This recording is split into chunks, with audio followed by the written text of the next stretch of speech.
Now, dozens of nations have called for open and ethical artificial intelligence at the AI summit in Paris. World leaders, top tech executives and policymakers gathered there to debate AI's impact on the whole future of world security, business, jobs and much more. The summit is being co-hosted by India, which has been announced as the next location and host for the next AI summit. But this time around, today, the US and the UK have failed to sign that final declaration on sustainable and inclusive AI.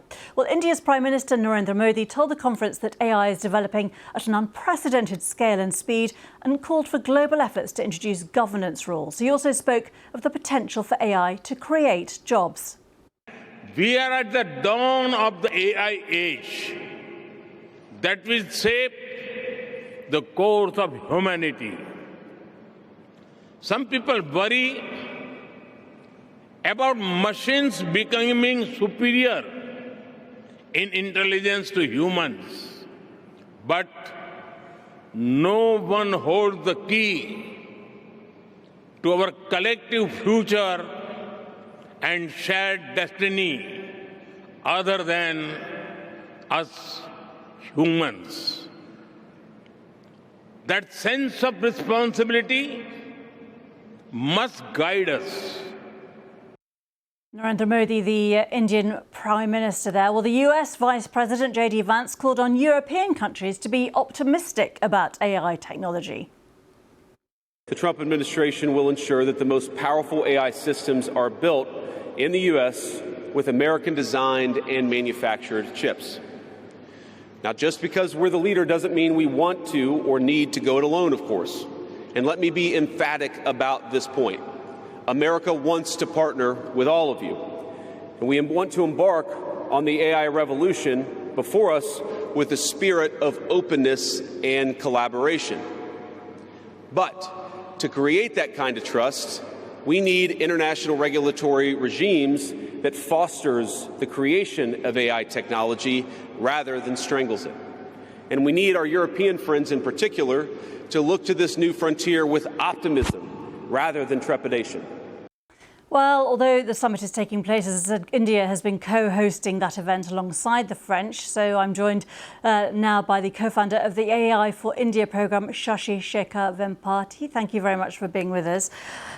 When you look at what the final declaration has said and what they might have achieved this week, what has changed as a result of this summit, do you think? I think it's clearly brought, center stage focus on, not just looking at the risks and the safety angle of AI, but also to look at the opportunities. And I think that's where Prime Minister Modi and India kind of stand at the crossroads of these, two very different perspectives on, AI. There's the perspective about risks and safety, and then there's the American perspective, which is on, opportunities and aspirations.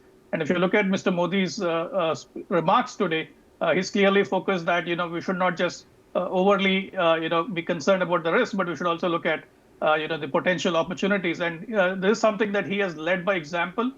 He's been someone who's been a pioneer in, experimenting with new technologies.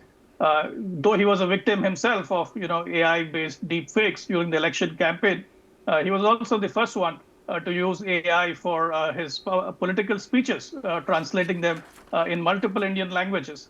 So again, a leader who has shown that, don't just be focused on the risks and the downsides of AI, but also look at the potential opportunities.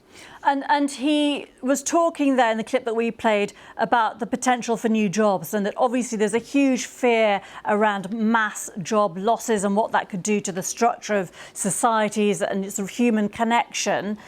What is India actually doing policy-wise on that? Where do you think the new jobs are coming? Because Mr. Modi talked about upskilling and reskilling the population.